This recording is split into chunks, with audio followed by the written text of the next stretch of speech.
I think part of this walk with God and being in community together is we get to walk these simultaneous journeys of grief and sorrow, along with connection and love and joy. And so I've been looking forward. We were gone last weekend, looking forward to being back with you all. And at the same time, we couldn't just go into this service without acknowledging it was a really tragic week for us as a nation and as a state, with the events at Perry High School on Thursday. And we as a board were kind of texting each other that day. We were praying for the school and the kids and the families impacted, and really all of us, right? I mean, Perry is really similar in so many ways to Harlan, and you can kind of put yourself in the shoes of a community that's walking that out. And I remember the moment that I heard a sixth grader had died in the shooting there, and I just started crying at my desk. And just that feeling of being a sixth grade parent and that connection in that moment.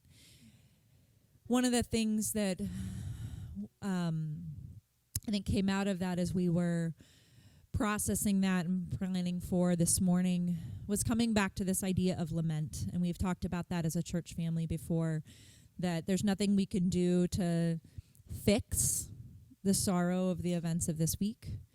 And not just the events of this week. I mean, one of the things we, again, have talked about as a community is that the world holds sorrow, that the world holds things that are sometimes unthinkable. And we're learning about them all the time. And so what do we do with that? One of our values as a church family is compassion. And Andy's going to be digging into that with us today. And this idea of what does it mean for us to feel with the people who are hurting.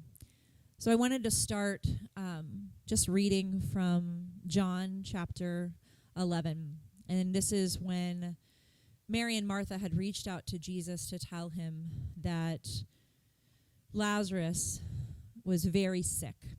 And Jesus and Mary and Martha and Lazarus were all very close, very good friends. This was a family he had spent time with, sitting and eating and doing life alongside. This is starting in verse 32 of John 11. Now when Mary came to where Jesus was and saw him, she fell at his feet, saying, "Lord, if you had been here, my brother would have not died." And when Jesus saw her weeping, and the Jews who had come with her also weeping, he was deeply moved in his spirit and greatly troubled. And he said, "Where have you laid him?" And they said to him, "Lord, come and see." Jesus wept. So the Jews said, "See how he loved him." But some of them said, "Could not he have opened the eyes of the blind man also have kept this man from dying?" And if you've read the story, it doesn't end there. Jesus goes on after that moment to call Lazarus out of the tomb and raise him to life. And I think we have this advantage when we read these stories of knowing the end, but then we fast forward to our stories, and we're in the middle. We are Mary and Martha saying, "God, like, if you would have been there, this tragedy wouldn't have happened." Some people might look at it and go, "Oh, God is so loving." And then I think there's also this very understandable saying of like, "Well, you've done all these other miracles. Why didn't you stop this?" And so we're going to just be invited to spend a little time in the middle of the story today and not fast forward too much to here's how it's all going to wrap up at the end, because Jesus did that. Jesus shows us this example of being moved and troubled and weeping, even when he knows that there is going to be redemption and new life. So we're going to start with this song, "It Is Well," anchoring ourselves in that truth, but also spending some time in lament today, in reflection and on what it means to feel with other people, especially in those hard things. I invite you to join me in prayer as we move into worship. God, it's sometimes hard to even get our heads around the tragic and the senseless acts that happen in our world that cause pain and suffering and sorrow. And so I'm so grateful that we don't have to figure all of that out, and we don't have to defend you, that it is enough to just come before you with our hurt, with our questions, with our gratitude, with our rest, that there is room in you for everything that we feel. This week, on the same day that I was hearing about the tragedy at Perry, a friend showed me the ultrasound pictures of her first baby. And that is life. There is new beginning, and there is rejoicing, and there is questioning, and there is hurt. And you are big enough for all of it. And so as we move into the service ahead of us, make our heart molded more to your heart, that we also would make space to not only rejoice with those who rejoice, but to weep with those who weep. In Jesus' name, amen. I invite you to stand.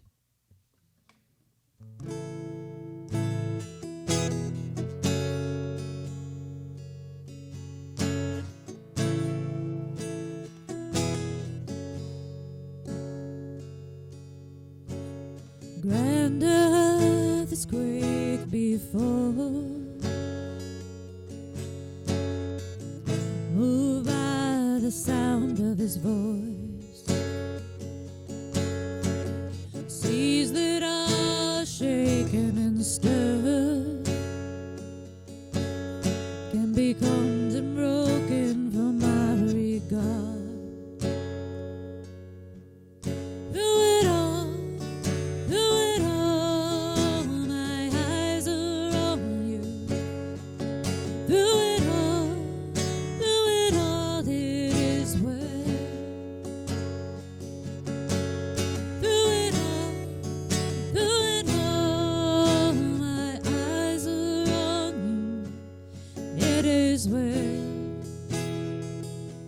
With me,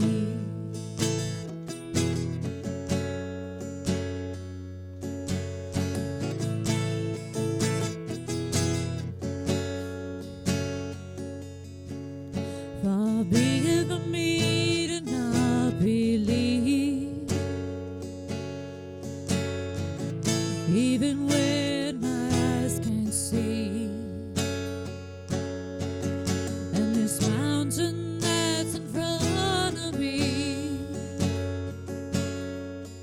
will be thrown into the midst of the sea. Through it all, my eyes are on you. Through it all, it is well. Through it all, my eyes are on you. It is well. It is well.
with me.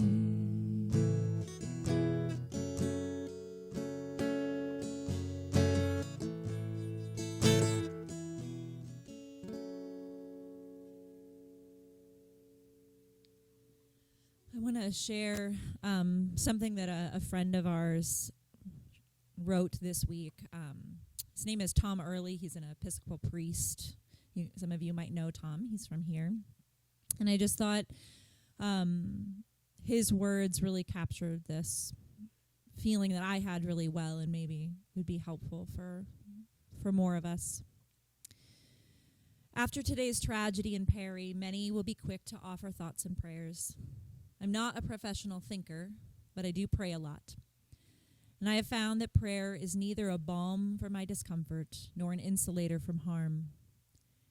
Prayer is the posture I'm called to in order to fully confront the senselessness of the world, especially on days like today. To be clear, I will not pray the people who died today back to life. I cannot pray the shooter away from the path that led them. Truly, I want to run away from my feelings and pretend that today didn't happen. I want to go back in time and figure out exactly what went wrong. But my prayer won't help me accomplish any of that. It will help me to weep without losing hope. It will help me to be with hurting people without succumbing to despair. It will help me forgive a person I do not understand. It will help me to be one who Jesus calls blessed, a peacemaker, and one thirsty for justice and not revenge. My prayer makes it possible for me to stare into the meaningless violence and stay with the feelings of disturbance from which I desperately want to flee. This is part of my daily death. This is a beam of the cross I've been invited to pick up. My faith, edified by prayer, reminds me that death has lost its sting, and what Christ brings from his hurt hands is life on life for you and me. So I'll be hurting a while with Jesus and all those wrecked in Perry. I don't know for how long. But someday, because I sat in the hurt, I'll be more eager to love the outcast. I'll be more sensitive to what justice looks like for our young people. I'll be bolder in advocating for swords to be beaten into plowshares. Not my idea, by the way. I think that what God wants from me in my prayer today, not an end to my discomfort, but a beginning to a journey that starts with deep wailing and ends with love now unknown. And those are the thoughts and prayers I offer today. This next song you may not have heard of before, and so just invite you to sing along if that's helpful for you, or just take in the words if that's helpful for you. But again, just an opportunity for us to be in the complexity and the confusion and the hurt of the world around us without fleeing to our own comfort. And sitting in that with our eyes on Christ.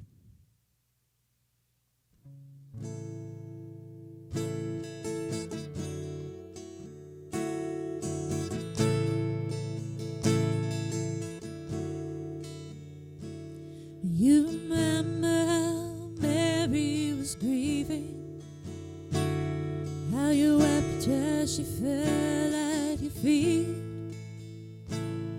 If it's true that you know what I'm feeling, could it be that you're weeping with me? Rise, oh Lord, and save me. There's nowhere else to go. You're always good, always good. Somehow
'cause we try to believe what is not meant to be understood.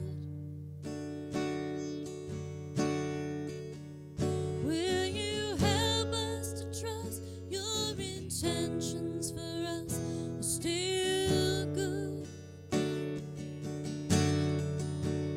'Cause you laid down your life and you suffered like I never could. And you're always good. Always good. Always good. Always good. You can have a seat.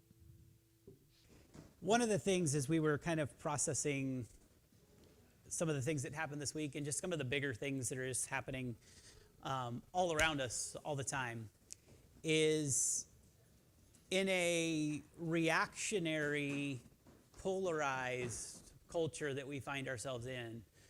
Whenever something like what happened this week at Perry happens, what can happen is people can kind of jump on their talking points. And sometimes the talking points don't agree. Often they don't agree. And it's almost like we want to put a Band-Aid on a bigger problem of what's happening in our world. And it's hard for us to recognize that sometimes the solutions are maybe not as simplistic as we want them to be. And so it's important for us, and we're going to hear this word in the message this morning, but it's important for us to learn how to slow down. Slow down in our reactions and slow down in our, maybe even some of the, how quickly maybe we want to assert our opinion and our thoughts and our way of thinking on what's happening in the world. And it's also true in our relationships. And we're going to talk about the relationships that we have with people. Kind of this word that's been kind of resonating in my heart this week is when thinking about compassion is that people aren't projects. And sometimes what we do is when we talk about things like compassion, which is seeing people in their suffering and sitting with them in that, is, well, my job is to fix them. Well, your job primarily is to love them, and then God will do the work that only He can do. But we have to be careful about not wanting to get our agenda in the way of our relationships with other people. This morning, we're starting a new series. I kind of introduced the series last week. We're calling this series Finding Our Way Back. As we were talking about this topic of maturity for January, it's what the kids are going to be talking about as well. It's about growing into maturity. We came across this phrase, finding our way back, as Katie and I were talking about the Christmas Eve service and just trying to think of finding our way back to the nativity and the simplicity of that story and kind of the raw nature of that story. And then also as a community, as we've been using the words following the way of Jesus. Like I know that for some of us, that's kind of this ambiguous word that we just kind of throw around. And a lot of people are like, well, what does that mean when we say follow the way of Jesus? And so this series, Finding Our Way Back, is an opportunity for us to, one, recognize that we may have lost some things along the way. Finding our way back. It's also a way for us to recognize that there is something to be found. Because when we say that we're following the way of Jesus, what we're saying is that there is a way that He has called us to live in the world, and there is truth to be found. It's not this ambiguous, anything goes, people do whatever they want kind of truth. There is a truth that God has revealed, and He is inviting us into that way of living. And so the way we're going to frame this series is we're going to take the 4 core value words that we've kind of been introducing to you over the last several months, and we're going to take, we can't take a week for each one because the goal is to do brunch church the last Sunday in January, so that only gives me 3 Sundays. But you will notice as we go through the message this morning that they kind of interconnect, and so you will hear some of the words outside of compassion, as Katie mentioned. This morning you'll also hear the word generosity, you'll hear the word humility throughout the message this morning. But as I said, this morning we're talking about compassion. And the difficult task when we talk about compassion is to do it without mentioning things like generosity, humility, curiosity. And so as we go through, pay attention to those words, because any core values that we have should be things that shape kind of the way we do things and the way we think about the things that we do. And so before I jump into kind of the material for this morning, I just want to ask you a question, and we're going to talk about it for just a few minutes because that's what we do. And I just want to get some feedback from you before we jump into some of the scriptures and things we're going to learn today. But the question is this: do you think we struggle, we meaning people in general, for us here at the Way Community Church, followers of Jesus specifically, do you think we struggle with compassion? And if we do, why?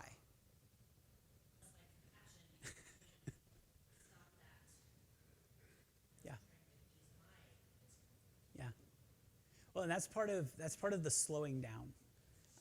And that's part of we've used the word spiritual formation, but that's part of the formation of finding that place of quiet and rest in the truth that God is in control and that it's not our responsibility to control the world. And it's not our responsibility to fix everybody either. So we're going to jump in. I have some verses that I'm going to give you kind of at the very beginning. If you know me, this isn't always typically the way that I like to preach when it comes to topical. I like to take a passage of scripture and kind of work through it. But what we're doing is we're setting up a theme. And so I'm going to give you several verses. I'm going to go through them fairly quickly. They will be up on the screen if you want to either write down the reference or if you want to take a picture of the slide. I know some people prefer to do that. But we're going to look at how the Old Testament and the New Testament both use the word compassion when describing both God the Father and God the Son, who is Jesus. So here's a few scriptures. We're starting in the book of Exodus. This is where God is introducing himself, in a sense, to Moses and trying to explain to him what he's going to do with Israel. But Exodus 33:19 says this: "And the Lord said, I will cause all my goodness to pass in front of you, and I will proclaim my name, the Lord, in your presence.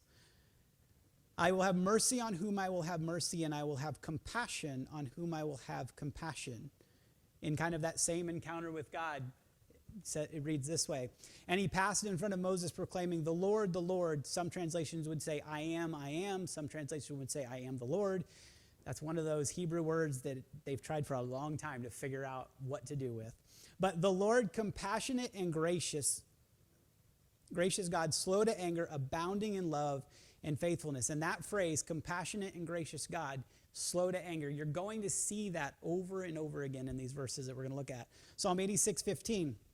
"But you, Lord, are a compassionate and gracious God, slow to anger, abounding in love and faithfulness." Lamentations 3:22. "Because of the Lord's great love, we are not consumed, for his compassions never fail." The thing that's interesting, and there were a lot more verses that I could have picked from the Old Testament there, but that phrase, compassionate and gracious God, slow to anger, it's not almost like it is. God tells Israel things about himself, and he says, remember this, memorize this, repeat this, rehearse this in your life so that you understand it and you know it, because it shows up in Exodus, it shows up again in the Psalms, it shows up again in the prophets. All throughout Israel's history, God is wanting them to know that he is a God that is compassionate and gracious. One of the things we said a couple of weeks ago is we sometimes miss the timeline or the amount of time that passes in Bible stories. And if you see how much time there was between God saying, I'm going to choose you as my people, before he allowed them to go back into captivity, that's a lot of time. God is compassionate and he's slow to anger. And sometimes, yes, there are things that will happen as a result of consequences and repercussions to our attitudes and our choices and the things that we do in our lives. But sometimes as human beings, when we get caught up in our own emotions, is we tend to want to jump to conclusions or cause consequences to happen maybe even faster than God would allow them to happen. But let's look at Jesus for just a minute. Matthew 14:14, he says this: "When Jesus landed and saw a large crowd, he had" what? "Compassion on them, and he healed their sick." Mark 6:34, when Jesus landed and saw a large crowd, he had compassion on them because they were like sheep without a shepherd. So he began teaching them many things. And again, in the life of Jesus, there are a lot of different passages that I could have used that specifically use the word compassion, but then also like the story that Katie used this morning of Jesus at the death of Lazarus, where there was very obviously compassion at work in that moment. Story may never say that word, but those stories are there. That Jesus would see people, care about them, and then be motivated to do something in response. And it's safe to say, looking at these verses, that compassion is a characteristic of God himself. It's a characteristic of the God that we serve. And so if it's a characteristic of the God that we serve, it's probably a characteristic that we should consider how we embody in our own lives. And to give you kind of a little bit of background for us as a church, a simple understanding of compassion that we've put as a part of our core value statements. We have them on a table in the back if you haven't gotten one of those flyers yet, but we explain it this way. In practicing compassion, we feel with one another and lead with love. Every person has a story, and those stories include areas of brokenness and hurt. In compassion, we are moved to act in love for one another's healing and restoration. And as I was digging into compassion this week, I came across this literal definition, which is one that we had in mind when we wrote this statement. But you'll see in a minute, it's not really great for promotional materials. Compassion literally means to suffer with. Come to the Wade Community Church where we suffer together. Probably wouldn't work out so well. But if you think about the language, even in the statement that we wrote out as a church, the implication is there. The statement actually reads, it says, to feel with one another. And part of suffering, sometimes when we think of suffering, we automatically go to everything bad that could ever happen and all of the pain and everything that's associated with that. But suffer can also mean in Scripture to endure, to go through, to live life with, to be present with, as Dean was talking about. And so it's this idea of when somebody is going through something, which all of us could probably raise our hands and say, we're going through something today. Compassion says, you're not alone in whatever you're going through.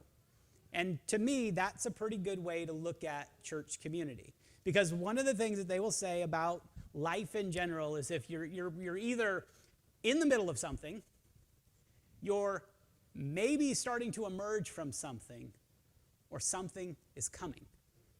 And how important would it be to have a community that you could sit with, be with, live with, build relationships with that say, you're not going to go through what you're about to go through alone. Among behavioralists, they say that compassion is understood as the feeling that arises when you encounter someone else's suffering and feel motivated to relieve that suffering. That's what Tammy was talking about. Feeling motivated to do something, not just go, I care about that, I see that, but, and then you fall into maybe apathy or indifference. Compassion goes beyond the scope of merely seeing people to being compelled to action. And as we said earlier, that action could simply be, I am here with you in the middle of it, and we're going to get through it together. It can be big things like generosity. It can be acts of service. We could be involvement in justice work and so many other things that we could do. Or it could simply be the willingness to show up with people and let them know that they're not alone. Because to know someone cares can make all the difference in someone's sense of hope and well-being. If anybody in this room has ever gone through something and you can identify somebody that was there in that moment or was there through that process, it's huge in the hope to know that you don't know how things are going to work out, but you know you're not going to go through it alone. God modeled this when over and over he declared to the Israelites that he would be with them and he would provide for them and he would take care of them because of his love for them. He was committed to see good things happen for them. Remember, one of the things we said last week is that love desires the good of the one loved. Jesus also modeled compassion. In the New Testament, it consistently describes him being with people, interacting with people, going out of his way to help them, feed them, heal them, teach them, be simply with them. He was moved by compassion for them. And we as followers of Jesus are also called to compassion. Ephesians chapter 4, verse 32 says, "Be kind and compassionate to one another, forgiving each other just as in Christ God forgave you." 1 Peter 3:8, "Finally, all of you, be like-minded, be sympathetic, love one another, be compassionate and humble." See that other word? Humble. They're interconnected. So kind of the big question in the room is this: how do we do this? How do we intentionally enter into and share in the suffering, endure with, live life with people in the midst of the lives that they're living in our own lives, but then also as a community? And so I have 4 kind of ideas. You can call them steps, you can call them principles, you can call them thoughts. Whatever you in your notes helps you categorize them. And some of you are going to think some of these are very simple, and that's the point. The first one is this: notice people. So many of us are incredibly busy. We're incredibly distracted. We have so much going on. Daniel Goleman, he's a behavioralist, and he studies emotional intelligence. And one of the things that he says about compassion is he says this. He says, compassion begins with attention. You can't possibly care about somebody you don't see. You can't possibly care about somebody that doesn't have, that never crosses your mind. Again, very simple, but it's true. And sometimes what happens is some of the things that we mentioned at the very beginning when we want to jump to the solutions for things that we see in our world is sometimes what can happen is we don't see the people, we see the issues.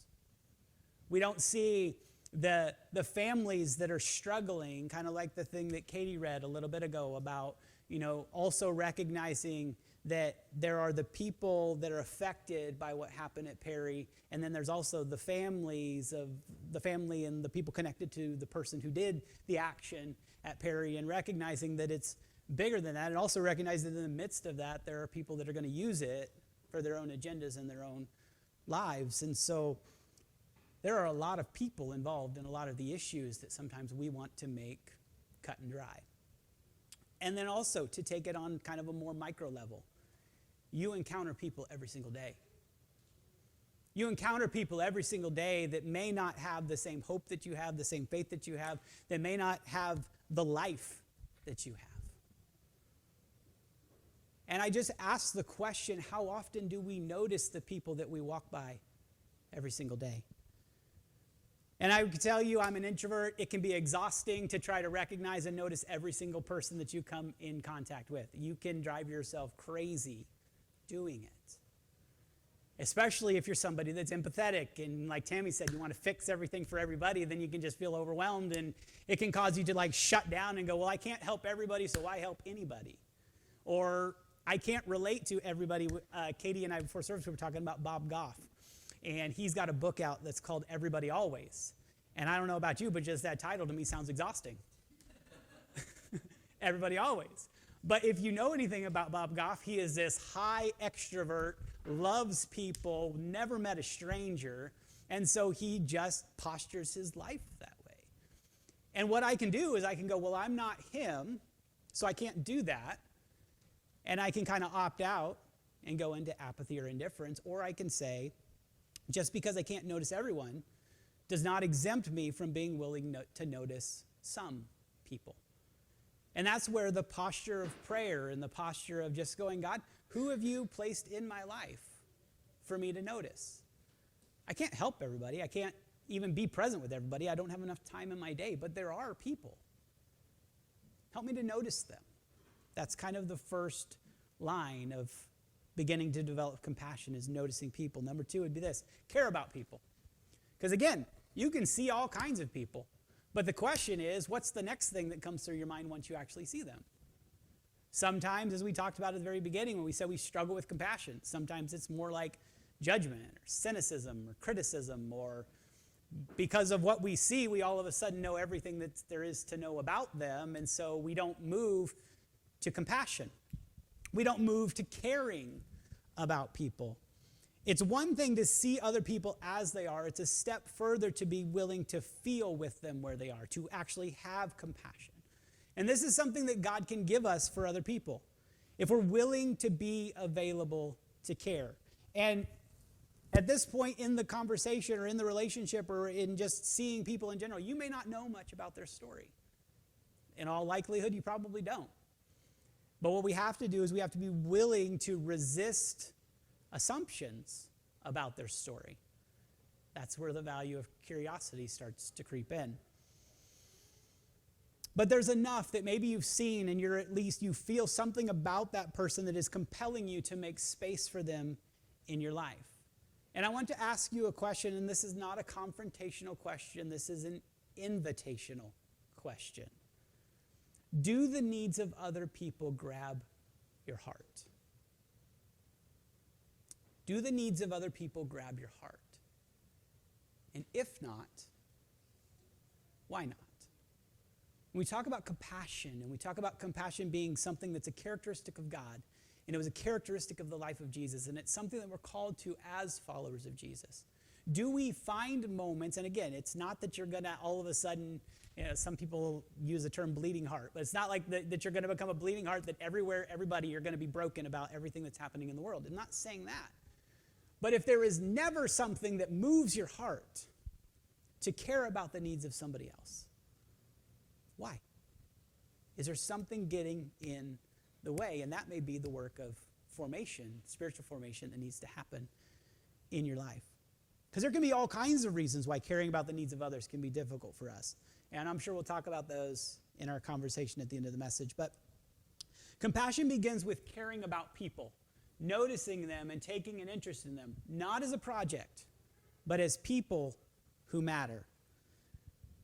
The third thing would be this: make time for people. It's one thing to see people, to notice them. It's another thing to care about the situation. It's a step further to say, I'm going to make time to be with people. I'm going to maybe do a little bit less of this so that I can have a little bit more time to do some of these things, or being intentional about the obligations, the activities, and the appointments that you set in your schedule. Often when you ask people how they're doing, what's kind of the reply? The reply is typically something like, good but busy. Because busy has become glorified in our culture. It's all about what you're producing and what you're getting done. And oftentimes if you start talking to people about, well, we just kind of had a relaxing weekend and we really didn't do a whole lot, it's almost like you feel the judgment coming from them of, well, you should have done something with that time.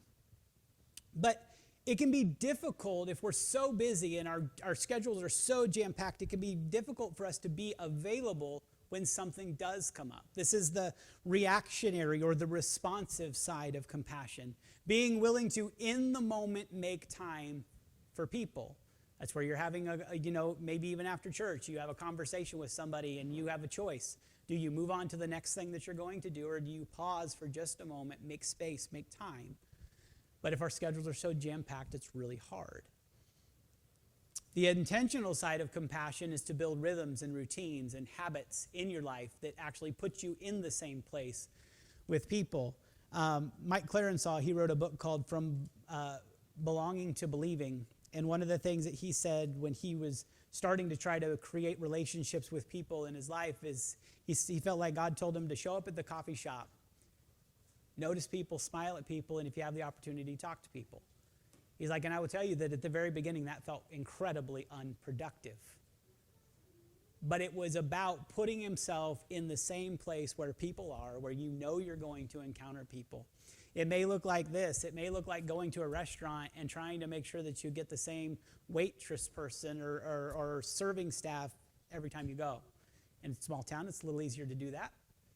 But also, maybe there's a certain person that you feel compelled to notice and to value and to encourage. And so maybe you're at Fairway or the Hy-Vee or a store that you go to all the time, and you make sure that you get in that person's line to make time for people. Maybe it's scheduling coffee. Maybe it's a meal that you share. Maybe it's an intentional routine or habit. We'll talk about that in a little bit. That we create as a community where we make space for people. That's one of the intentions behind Brunch Church. I know some of you, maybe you've heard that announcement, and you're kind of like, what in the world is that? What? Well, we're not going to have church that morning? It is church.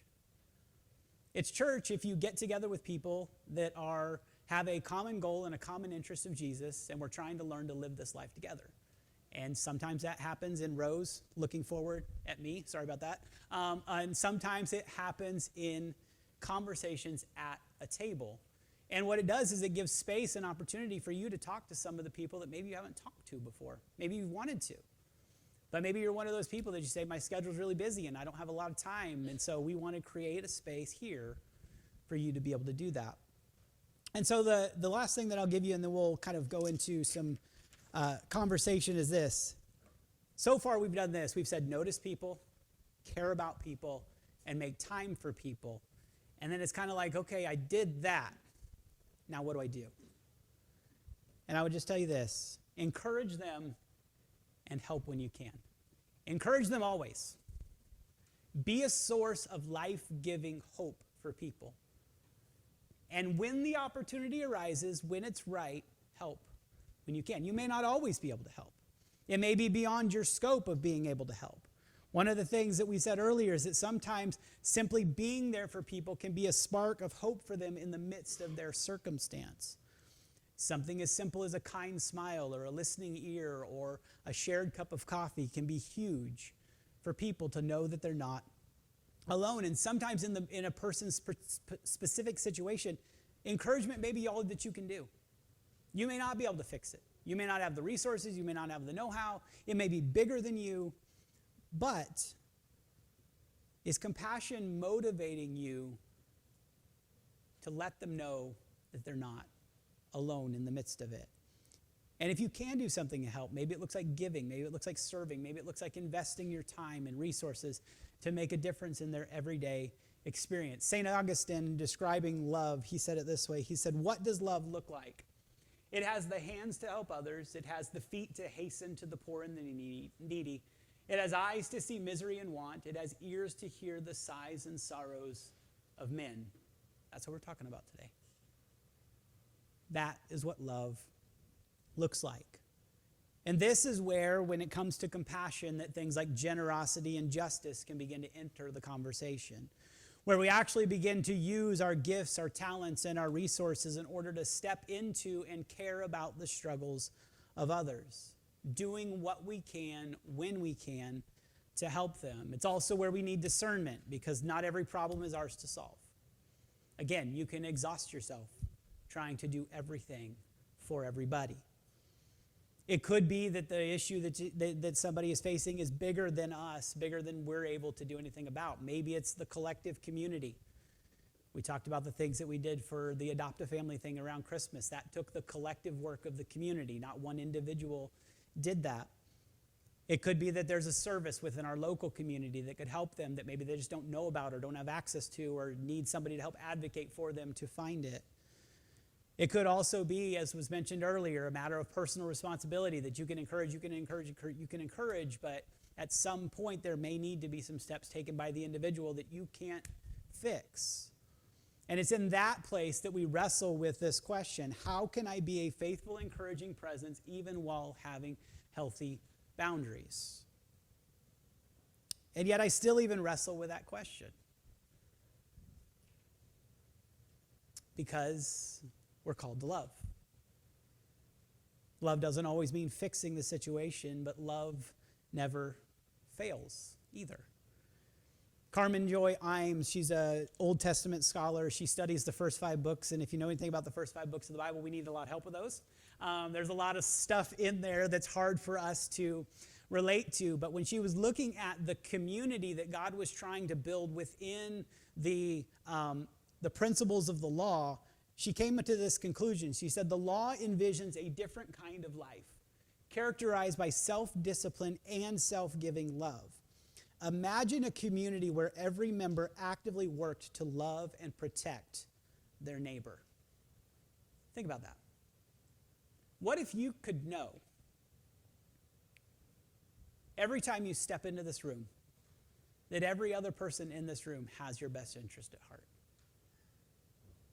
That every person in this room is moved with compassion about where you're at, and we want to figure out how to get through this thing together.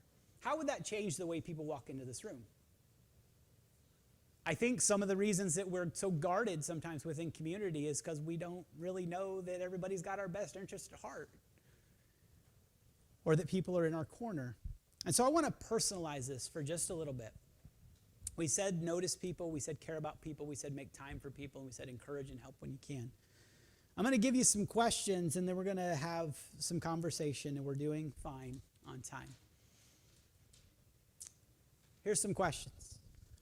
Who has God put around you to care about, encourage, and help when you can? That's the beginning part of noticing people. It's taking stock of the people that you constantly encounter, that you constantly see, that you spend time with, that maybe you've never actually thought about, that they're in your life for a reason. Whose stories are you learning, even if slowly? Because that's important. That's how you connect with people. That's also how you are better equipped to know how to encourage them, is to know their story. What are some things that hinder compassion for others? Maybe it's specifically in you. Maybe it's things that specifically hinder compassion for others because people become resistant. We were talking this morning before service about how sometimes when you start using the word about loving other people outside of the church, sometimes people get this like anxiety that wells up inside of them, and these walls go up, and I don't want any part of anything that looks like that, and that can hinder compassion. Even doing something for somebody else can throw up walls for people that maybe they've learned or been taught that they have to do things on their own. Or love has been given to them before with strings attached, and so they become resistant to anything that looks like compassion. And again, this doesn't have to be a lot of people. It doesn't have to be all of a sudden you've got 50 people that you're trying to love and encourage, because most of us can't do that anyway. But it does mean asking the question, God, who have you put around me to care about? And who have you put around us as a community in the city of Harlan to care about? Some categories to consider would be friends, neighbors, coworkers, employees at places that you frequent, or people that you regularly see around town. Family members could also be one of those categories. And this is a question, as I said, for us as individuals and also for us as a community. And so the last question that I'm going to throw up there, and it can be part of our conversation this morning, is this: how can we become a community of compassion for our larger community? We said that compassion was this idea of being willing to suffer with, to feel with, to walk with people through the things that they're going through, and being a consistent presence in their life. And so if we're going to do that, if we're going to be a community that notices people and cares about people and makes time for people, encourages them, and help when we can, how do we become a community of compassion, a community that does those things well? So I'm going to pray, and then we'll have a few minutes to talk about it, and then we'll take communion together. Father, this morning as we go into our conversation time, God, I know that you are stirring things in the hearts of people. God, there's questions, there's ideas, there's thoughts, and God, what I hope in this room is that there would also be dreams. Things that you want to see this community do, things that you want us as individuals to do, the people that you want us to notice, not so that we can fix everything, but so that we can communicate to them your love for them, and so that they would know that they're not alone. Sometimes life can be so hard and so disillusioning and disappointing, and God, you have called us to be people of compassion in the midst of it all. We love you. We thank you. It's in your name we pray. Amen.